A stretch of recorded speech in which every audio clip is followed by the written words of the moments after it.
तो आता आपले नेते म्हणजे वरिष्ठ नेते जे काही सांगतायत की बाबा असं असं आहे तसं नाही. त्याच्यामध्ये खरं कारण असं आहे की 91ला काही नवे होते कुठं.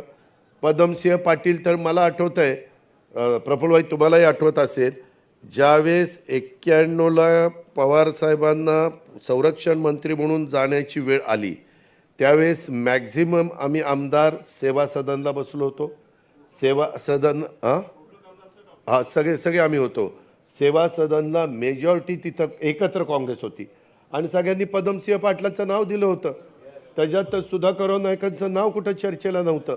सुधाकरराव नाईक सिनियर नेते आहेत, त्यांच्याबद्दल आदर आहे, त्यांच्या हाताखाली आम्ही भुजबळ साहेबांनी काम केलं, त्याच्यातनं गैरसमज कोणी करू नका. पण तिथं जाताना पदमसिंहांना न करता पवारसाहेब शेवटी अंतिम निर्णय घेणारे साहेबांनी तो निर्णय घेतला आणि ते सरकार त्या ठिकाणी बदललं गेलं. आणि नंतर भुजबळ साहेब प्रफुल्ल आपले पदमसिंह विजयदादा वगैरे त्या सगळ्या मंत्रिमंडळामध्ये राहिले. सांगायचं तात्पर्य तेव्हा तर पण त्यांचा विचार झालाच होता. ही कधीची गोष्ट 91 आणि नंतर कुठं आला 2004. म्हणजे हा मग 13, 14, 15 वर्षांनी संबंध आला. मग 14-15 वर्षांनी सगळे नौके होते, नौके म्हणायचं कारणच नव्हतं.